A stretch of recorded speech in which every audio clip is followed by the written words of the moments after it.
Mukhang nakakalimot na ang mga tao dahil nakikita mo ba ang sandamakmak na basurang palutang-lutang tuwing bumabaha o ang mga basurang pakalat-kalat sa lansangan. Patunay ito na matagal ng problema sa bansa ang malaking pagtatapon ng basura.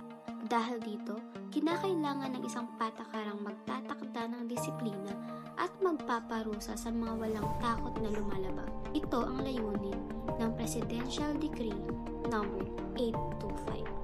Ang PD No. 825 ay isang batas na inilabas noong November 7, 1975 na nagpaparusa sa hindi tamang pagtatapon ng basura at nag-uutos sa lahat ng mamamayan na panatilihin ang kalinisan sa kanilang kapaligiran.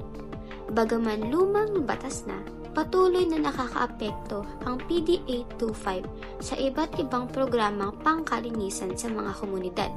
Una rito ay ang mga ordinansa ng lokal na pamahalaan tulad ng anti-littering laws, pagpapataw ng parusa sa pagtatapon ng basura sa ilog, kanal at bakanting lote. Pangalawa ay ang mga programang pangkalinisan sa barangay. Kasama rin ang mga initiatives ng Metro Manila Commission at MMDA. Ang PD No. 825 ay masusuri natin gamit ang SWOT analysis. Ang mga kalakasan nito ay ang mga sumusunod: pagkilala sa suliranin sa basura, may malinaw na parusa laban sa improper disposal, at saklaw din ito ang lahat ng mga mamamayan at establishmento. At higit sa lahat, nakakatulong ito sa pagpapatibay ng RA 9003. Sa kabila ng kalakasan ay meron din itong mga kahinaan, tulad ng hindi pantay-pantay ang pagpapatupad ng mga LGUs.